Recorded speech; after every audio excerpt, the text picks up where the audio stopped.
Hello friends, welcome back to my channel. இந்த வீடியோவில் நம்ம லோடிங் ஸ்டிச்சில் ஷேப்ஸஸ் பார்க்க போகிறோம். இது எம்போஸ்டு லோடிங் ஸ்டிச்சுன்னு சொல்லலாம். இதில் நான் 3 ஷேப்ஸஸ் எடுத்திருக்கேன். யூநெக், திலகம் ஷேப், பானெக். சரிங்களா? இதில் வந்துட்டு நான் ஆல்ரெடி வந்துட்டு பைப்பிங் த்ரெட் வந்து மீடியம் சைஸ் தான். பைப்பிங் த்ரெட் வந்துட்டு பேஸ்ட் பண்ணிவிட்டு நல்லா ட்ரை பண்ணிவிட்டு அதுக்கு மேலே ஜிக்ஸாக் ஸ்டிச் போட்டு வச்சுருக்கேன். ஸோ வந்துட்டு பிகினராக இருக்கும்போது பேஸ்ட் பண்ணிவிட்டு இது பண்ணிக்கோங்க. அண்ட் வந்துட்டு இதுக்கு ஒட்டியே வந்துட்டு பென்சிலில் வந்துட்டு லைன் போட்டிருக்கேன். என்ன ஷேப் இருக்கோ அதை ஒட்டியே வந்துட்டு லைன் போட்டிருக்கேன். சேம் திலகம் ஷேப்புக்கும் அப்படி தான் லைன் போட்டிருக்கேன். பா ஷேப்புக்கும் அதே தான். பா ஷேப் எப்படி வந்துட்டு பேஸ்ட் பண்ணணுன்னா, ஃபஸ்ட்டு ஒரு கோடு வரையணும் இல்லையா, பா ஷேப். அதுக்கு வந்துட்டு 3 துண்டாக வந்துட்டு பைப்பிங் த்ரெட்டை கட் பண்ணி ஃபஸ்ட்டு கீழே அப்படி ஒட்டணும். நெக்ஸ்ட்டு இதுக்கு நான் சில்க் த்ரெட் எடுத்திருக்கேன். ஃபஸ்ட்டு யூ ஷேப் பார்க்கலாம். கோடு போட்டிருக்கேன் இல்லைங்களா, அதில் கீழேருந்து எடுத்துக்கணும், ஒரு 4 இன்ச் தள்ளி. இப்போ மேலே வந்துட்டு த்ரெட் எடுத்து ஒரு லாக் ஸ்டிச் போட்டுக்கணும். நான் 2 ஸ்டாண்ட்ஸ் எடுத்திருக்கேன். சில்க் த்ரெட்டில் ட்ரை பண்ணுங்கள். இதுதான் ரொம்ப வந்துட்டு உங்களுக்கு ப்ராக்டிஸ் பண்ண ஈஸியாக இருக்கும். சரிங்களா? ஃபஸ்ட்டு கீழே வந்துட்டு நீடில் எடுத்திருக்கோம். ஸோ நீடில் வந்து உங்களை பார்த்த மாதிரி இருக்கணும். கீழே வந்துட்டு பஞ்ச் பண்ணும்போது கீழே அந்த கோட்டில் ஒன்று, அதுக்கு கீழே வந்து ஒரு லாக் ஸ்டிச். நெக்ஸ்ட்டு நல்லா நூலை த்ரெட்டு நல்லா லூஸாக இழுத்துட்டு சைடில் வந்துட்டு ஒரு லாக் ஸ்டிச் கொடுக்கணும். புரியுதுங்களா? அது இழுக்கும்போது நீடிலோட டிப்பில் இழுக்காமல் கொஞ்சம் அந்த மொந்தமாக இருக்க இடத்துல வச்சு இழுத்துட்டு அந்த லைன் நம்ம எதுக்கு மார்க் பண்ணியிருக்கோம் அப்படின்னா அந்த கோட்லேயே வந்து ப்ராக்டிஸ் பண்ணுறதுக்கு பிகினர்ஸ்க்கு ஈஸியாக இருக்கும். ஸோ கீழ் வாட்டில் போகும்போது கீழ் நோக்கி ஸ்டிச்சஸ் போடணும். மேல் நோக்கி போடும்போது இந்த மேலே இருக்க அந்த எட்ஜுக்கு மட்டும் சைடில் வரும் ஸ்டிச்சஸ்லாம். இது போக கீழே ஆஸ் யூஷுவல் கீழே தான் வரும் ஸ்டிச்.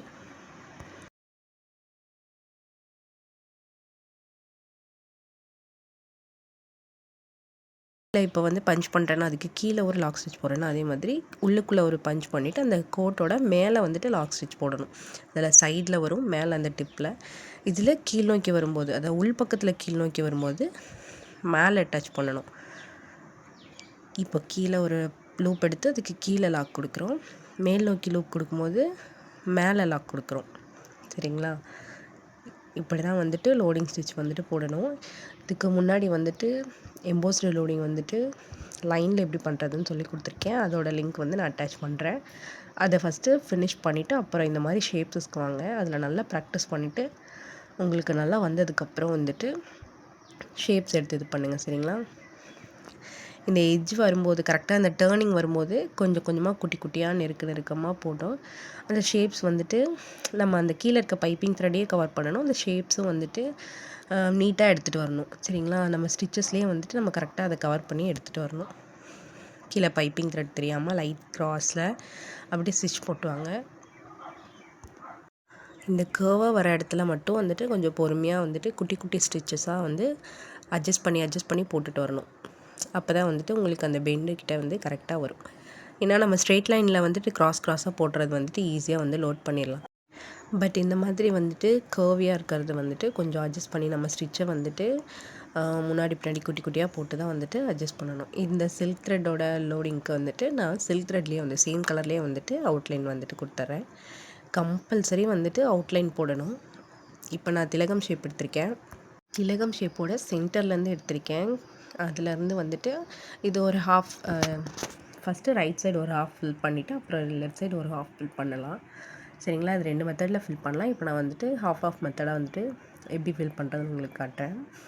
சேம் ப்ரொசீஜர் தான். கீழே வந்துட்டு போடும்போது உள்பக்கத்தில் கொண்டு வரும்போது கீழ் பக்கத்தில் வரும்போது கீழே வந்துட்டு பார்க்குற மாதிரி ஒரு நாட்டு, மேலே கொண்டு போகும்போது கொஞ்சம் முன்னாடி போட்டு மேலே இருக்க அந்த லைனில் ஒரு நாட்டு. அதே ப்ராசஸ் தான். என்னென்ன ஷேப்ஸ் நம்ம எப்படி கர்வியாக வந்துட்டு கொண்டு எடுத்துகிட்டு போகிறோம் அப்படின்றது தான் மெயினு. அந்த நம்ம எடுத்துகிட்டு போகிற லோடிங் வந்துட்டு பைப்பிங் த்ரெட்டையும் கவர் பண்ணணும். சிலுன்னு இல்லாமல் ஒரே ஒரு ஈக்குவல் ஃபினிஷில் வரணும். இந்த இடத்துல வரும்போது ஸ்ட்ரெயிட் லைனாக தான் வரும். அது ஒன்றும் ப்ராப்ளம் இல்லை. அதை நீங்கள் அட்ஜஸ்ட் பண்ணி நீங்கள் ஸ்ட்ரெயிட் லைனாக கொண்டு வரணும். சரிங்களா? இப்போ நான் வந்துட்டு ஒரு ஹாஃப் ரைட் சைடு வந்துட்டு ஒரு ஹாஃப் முடிச்சிட்டேன். லெஃப்ட் சைடு ஹாஃப் வந்துட்டு அகெயின் ஸ்டார்டிங்கில் வந்துட்டு நீடில் த்ரெட் போட்டு எடுத்துக்கலாம். சேம் ப்ராசஸ் தான். பைப்பிங் த்ரெட் வந்துட்டு வெளியே தெரியக்கூடாது, அந்தளவுக்கு நீங்கள் லோட் போடணும். அந்த கர்வி லைன் வரும்போது நீங்கள் ஸ்டிச்சஸை வந்துட்டு லைட்டாக அட்ஜஸ்ட் பண்ணி நீங்கள் வந்துட்டு இது பண்ணணும். லைட்டாக வந்துட்டு ப்ராப்ளம் ஆனால் பரவாயில்ல, மறுபடியும் பிரிச்சுட்டு நூல் போட்டு பண்ணுங்கள். சரிங்களா? ப்ராக்டிஸ் பண்ணிகிட்டே இருங்க. அப்போ தான் இந்த ஸ்டிச்செலாம் வந்துட்டு ஈஸியாக வரும். ஸோ சேம் மெத்தடில் வந்துட்டு நான் ஃபினிஷ் பண்ணிட்டேன். அகெயின் வந்துட்டு இதுக்கு நான் ஃபஸ்ட்டு வந்து சில்க் த்ரெட்டில் வந்து அவுட்லைன் கொடுத்தேன். இதுக்கு நான் வந்துட்டு ஜரி த்ரெட்டில் அவுட்லைன் கொடுத்துருக்கேன். நம்ம அப்படியும் பண்ணலாம், இதுலேயும் இப்போ கொடுக்கலாம். 3 டிஃப்ரெண்ட் டைப்ஸில் வந்துட்டு நான் உங்களுக்கு வந்து அவுட்லைன் வந்து இப்படி போடலாம் அப்படின்னு சொல்லிட்டு சொல்லி கொடுத்துருக்கேன். இது வந்து ஜரி த்ரெட்டில் போட்டிருக்கேன். ஆனால் கம்பல்சரி அந்த ஹோல்ஸ்லாம் வந்துட்டு நம்ம கவர் பண்ணணும், மறைச்சாகணும். அதுக்கு நான் உள்ள அவுட்லைனில் எல்லாம் கொடுத்து தான் ஆகணும். சரிங்களா? இது வந்துட்டு பா ஷேப் வந்து எப்படி ஒட்டுறது அப்படின்னு சொல்லிட்டு சொல்லி கொடுத்தேன் இல்லைங்களா? இப்போ நான் போட்டுட்ருக்க லைன் வந்துட்டு அந்த லென்த்தை தனியாக கட் பண்ணி ஒட்டிட்டு அகெயின் கீழே இருக்க அந்த லைன் அதை தனியாக ஒட்டணும். அகெயின் அந்த லாஸ்ட் இருக்கிறத வந்துட்டு அது தனியாக ஒட்டணும். ஃபஸ்ட்டு பென்சிலில் மார்க் பண்ணிவிட்டு 3 இதாக வந்துட்டு அளவுக்கு கட் பண்ணி பைப்பிங் த்ரெட்டை கட் பண்ணிவிட்டு ஒட்டிட்டு அதுக்கப்புறம் மேலே வந்துட்டு இந்த ஸ்டிச் போட்டுக்கோங்க, ஜிக்ஸாக் ஸ்டிச். சேம் தான் லோடிங் ஸ்டிச் வந்துட்டு இதையும் ஆஃப் மெத்தடில் தான் வந்துட்டு நான் ஃபில் பண்ண போகிறேன். ஆஃப்னா ஒரு 3/4 வச்சுக்கோங்க. திலகம் ஷேப்பில் பண்ண மாதிரி இல்லை. இந்த 2 பென்சிலில் 2 மார்க் போட்டிருக்கேன் இல்லையா, மேலே கீழே, அது வந்துட்டு எதுக்குன்னா அந்த இடத்துல வரும்போது கொஞ்சம் ஸ்ட்ரெயிட் லைனாக வர்றதுக்காண்டி ஒரு சின்ன வந்துட்டு ஒரு மார்க் தான் அது. அந்த இடத்துல கொண்டு வரும்போது ஸ்டிச்சஸை லைட்டாக அட்ஜஸ்ட் பண்ணிவிட்டு ஒரு மேலே நெருக்கமாக போகணும், கீழே கொஞ்சம் கேப் விட்டு போடணும். சேம் டைம்ஸ் பைப்பிங் த்ரெட்டும் வந்துட்டு தெரியக்கூடாது. அதுதான் அட்ஜஸ்ட் பண்ணி போகிற ஸ்டிச்சஸ். சரிங்களா? அதே மாதிரி போட்டுட்டு இந்த டா வந்துட்டு ஃபில்லப் பண்ணிட்டேன். இப்போ வந்துட்டு அந்த லாஸ்ட்டில் இருக்க ஒரு லைன் மட்டும் வந்துட்டு ஃபில்லப் பண்ணிக்கலாம். சரிங்களா? சேம் லோடிங் மெத்தட் தான். ஷேப் வந்துட்டு ஒன்று வந்துட்டு மேலேருந்து கீழ் நோக்கி வருது, அதே மாதிரி கீழேருந்து மேலே நோக்கி போகணும் அப்படிலாம் ஒன்றும் கிடையாது. இந்த சைடு நம்மளுக்கு கவர் பண்ணி ஃபினிஷ் பண்ணால் போதும், அதுவே அழகாக இருக்கும். நல்லா ப்ராக்டிஸ் பண்ணுங்கள். சில்க் த்ரெட் ப்ராக்டிஸ் வந்துட்டு ரொம்ப முக்கியம். நீங்கள் பேசிக்கில் சில்க் த்ரெட் நல்லா ப்ராக்டிஸ் பண்ணால் தான் இந்த மாதிரி வந்து அட்வான்ஸ் லெவலில் எம்போஸ்டு சில்க் த்ரெட் இனிமேல் எல்லாமே மேக்ஸிமம் சில்க் த்ரெட் வந்துட்டு அதிகமாக யூஸ் பண்ணுவோம். ஸோ நல்லா சில்க் த்ரெட்டை வந்து ஹேண்டில் பண்ண வந்துட்டு பழகிக்கோங்க. சரிங்களா? சில்க் த்ரெட்டில் ஒர்க் பண்ணும்போது நல்லா அழகாக இருக்கும், நல்லா எம்போஸ்டாக எடுத்து காட்டும். இதுக்கு நான் சிங்கிள் லைன் போட்டிங்கன்னா பைப்பிங் த்ரெட், நீங்கள் டபுள் லைன் கூட போட்டுக்கலாம். அது வந்துட்டு இன்னும் நல்லா டார்க்காக எம்போஸ்டாக காட்டும். எப்படி சொல்கிறது, நல்லா பெருசாக மொந்தமாக இருக்க மாதிரி காட்டும், நல்லா எம்போஸ்டாக காட்டும். நான் அதை வந்து சிங்கிள் பைப்பிங் மட்டும் ஒட்டியிருக்கேன். சரிங்களா? இந்த லாஸ்ட் வரும்போது லைட்டாக ஸ்டிச்சஸ் அட்ஜஸ்ட் பண்ணி ஸ்டிச் பண்ணிக்கணும். இதுக்கு நான் வந்து பீட் கொடுக்குறேன். அதுக்கு இருக்க அந்த ஹோல்ஸ்லாம் மறைக்கிறதுக்காண்டி நான் வந்துட்டு சேம் கலர் சில்க் த்ரெட்டில் வந்து அவுட்லைன் கொடுத்துட்டு கம்பல்சரி அவுட்லைன் வந்துட்டு மஸ்ட்டு. ஏன்னா அந்த ஹோல்ஸ்லாம் வந்துட்டு நம்ம அதை கவர் பண்ணணும்.